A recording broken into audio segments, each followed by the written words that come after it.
I woke up to a message from my husband. Contractions have started. Maya's about to give birth. It was news about my sister-in-law, Mia, who was on the verge of having her baby. Though I don't usually interact much with Mia, the thought of my niece arriving filled me with excitement. I dialed my husband, eager to share in the joy, but he sounded rushed and distracted.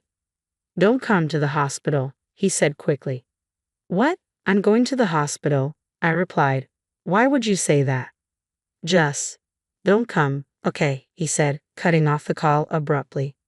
I was left with a whirlwind of questions. Why was he so insistent I stay away? What was going on? Little did I know, an unexpected revelation awaited me in just a few hours. My name is Sophia, and I work for a sizable stationery company. I've been married to William for 2 years. While our relationship isn't as passionate as it once was, we get along well enough. I just celebrated my 30th birthday, and with William being 35, I've been contemplating the idea of starting a family. One day, while William was out at a barbecue with a colleague, I was home alone when the doorbell rang. I opened it to find my mother-in-law, Lily, standing on the doorstep. "Lily." "Sophia, sorry for dropping by unannounced. I was in the neighborhood and thought I'd pop in." "No problem at all. Come on in." "Thank you, I'd love to." William and I live about an hour away from his parents' house, taking the highway. It's not too far, but we don't see Lily very often.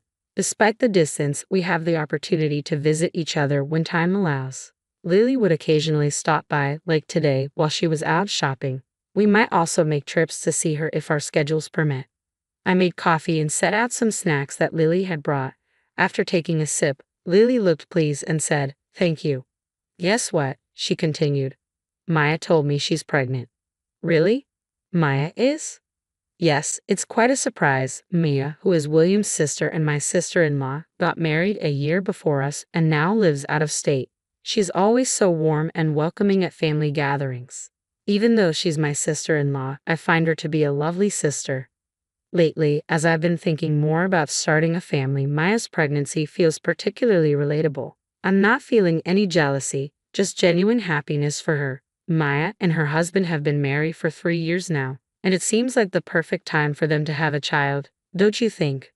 Lily nodded in agreement. "Absolutely. They had their time as a couple, and now it's the right moment for a child. I remember going through that phase myself. I've been contemplating having kids too, considering I'm already 30. "Don't stress about it," I reassured her. "Having children in your 30s is quite common these days. Just move at your own pace." "Thank you. We've never had the kind of mother and daughter-in-law drama you often see on TV. Lily always greets me with a smile and never pressures me about having kids. Thanks to her, I've been able to take my time thinking about starting a family."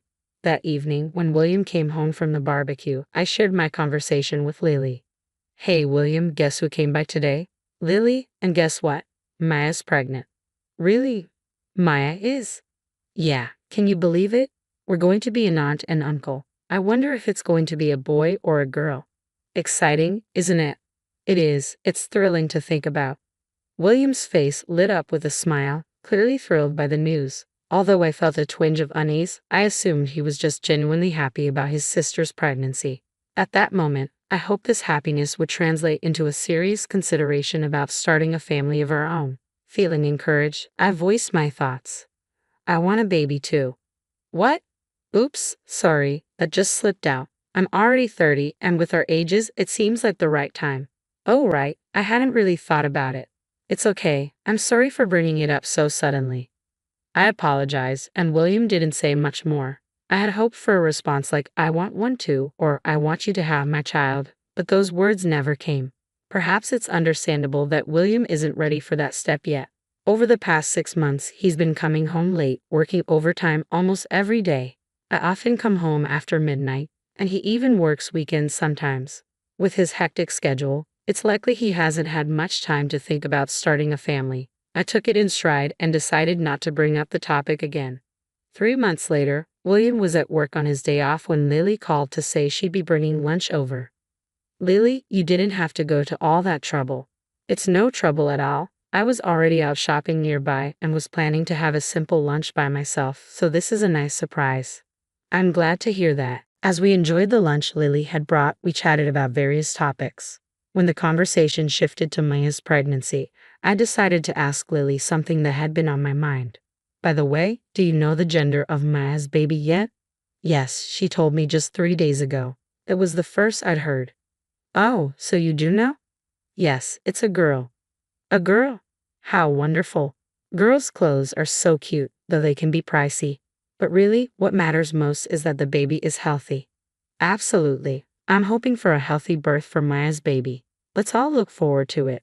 According to Lily, Maya plans to give birth at a hospital near Lily's house. After the birth, Maya will be staying at the in-laws' place for a while, so we'll have the opportunity to visit.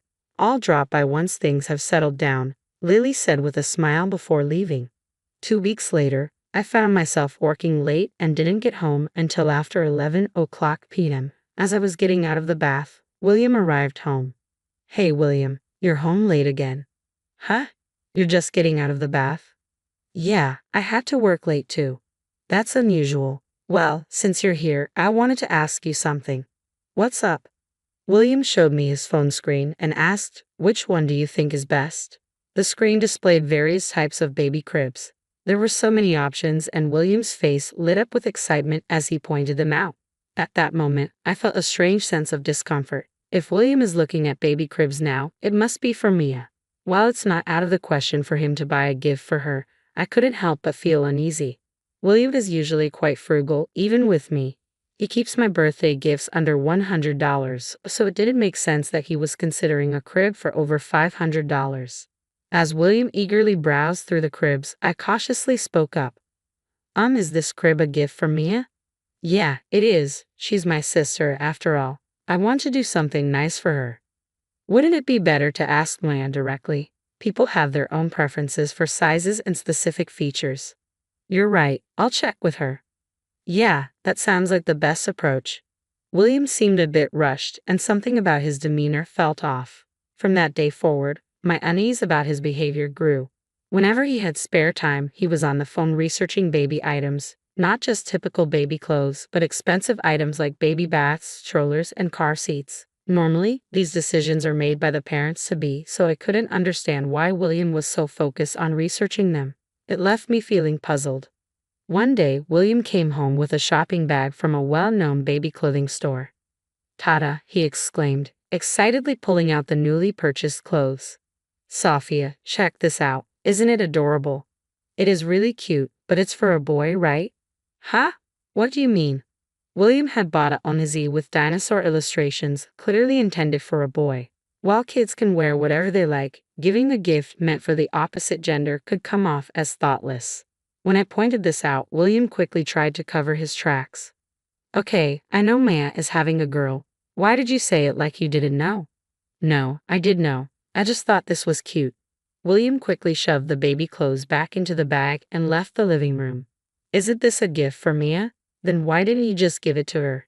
He only took it out to show me, I wondered, puzzled by William's behavior. Despite my questions, I decided not to press further. 2 months later, while William was working on his day off and I was busy cleaning the house, a message from him popped up on my phone. It was news that Maya had gone into labor. She's in labor. The baby is finally on the way. I was so flustered and excited that I didn't know what to do with myself. I immediately called William. Hello. William, is Maya really in labor? Which hospital is she at? Yes, it seems she is. The hospital is a university hospital in the neighboring state. What? Isn't that quite far from your parents' house? Well, I won't be able to come back for a while, William said. Why's that? It's pretty obvious. Labor can take hours, and even after the baby is born. I understand, but will you be there for the entire process? Yeah, it looks like the baby might arrive soon. Alright, in that case, I'll head over right away. Lily often mentioned that Maya would be happy to see me, so I planned to visit if the timing was right. However, William seemed unusually rushed. Don't come to the hospital. What? Why not? I should be there. Just stay home. There's nothing you can do here. Anyway, even if I can't help, I want to congratulate Mia. I'll be at the hospital, so you should just stay home. Don't come, okay? William said and hung up abruptly. My mind was racing with questions. What's going on? Why the sudden refusal? I waited for a few hours with no update on the baby's arrival. Curious, I decided to call Lily. Lily? Lily's voice was calm as ever. Hi, Lily. How's Maya doing right now? Oh, Mia. She just went for a walk. A walk? During labor? Lily chuckled at my reaction. Then she told me something unexpected. No, Sophia, labor is still a ways off. What? The due date is next month. Maya was just over last week. Is that so? Don't worry. I'll let you know as soon as labor actually starts. William too, of course. At that moment, a troubling thought struck me. The late nights William claimed were due to overtime, the pricey baby cribs he'd been eyeing, and most troubling of all, his insistence that Maya was in labor when she wasn't. Everything that had unsettled me suddenly fell into place, and a surge of anger began to rise within me. So that's what's been happening. I never thought William would do something like this. Well, now I'm determined to make his life a living hell. Taking a deep breath, I heard Lily call my name from the other end of the phone. Sophia. I decided to tell Lily the truth. Lily, I think William might be cheating on me. What? What do you mean? I can't be certain, but he sent me a message saying he's with Mia at the hospital because she's in labor. What? That doesn't make sense. He also bought an onesie for a boy and showed it to me, even though Maya's baby is supposed to be a girl. So you're saying he might have a son with the woman he's cheating with? Probably yes. A heavy silence settled between us. Lily was the first to break it. Hold on, Sophia. I'm coming over. Now? But. Just wait. Bye. The call ended, and an hour later, Lily and Maya arrived at my house. Maya too. We heard William was causing a lot of trouble, so we decided to come over. I'm sorry, you're pregnant, and this must be hard on you. Not at all. I can't give birth in peace until we deal with that idiot William. Maya grinned triumphantly, and Lily stood confidently beside her. Their presence strengthened my resolve. A few hours later, William came home, his expression a mix of shock and confusion when he saw the three of us. What? Why are you here? He looked pale, as if he might faint. Maya spoke first. Why are you asking that? I'm not in labor. Wait, no. Who did you mistake me for? There's no way you could have confused me. Right, oh, well.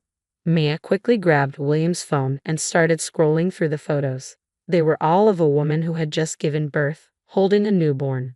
Lily turned to William, her voice low and stern. William, what is this? Mom, there's no excuse for this. Exactly.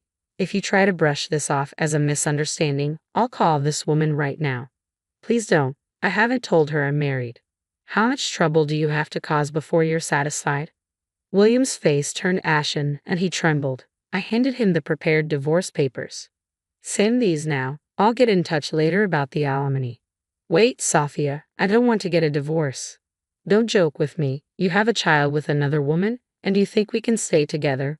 What you've done is unforgivable. Sign the divorce papers and apologize, you scum. My anger was so intense that I forgot Lily and Maya were present. In the end, William signed the divorce papers, tears streaming down his face. With the support of Lily and Mia, I consulted a lawyer about the situation, including Harper, the woman he cheated with. We had a thorough discussion and decided to seek compensation from both William and Harper.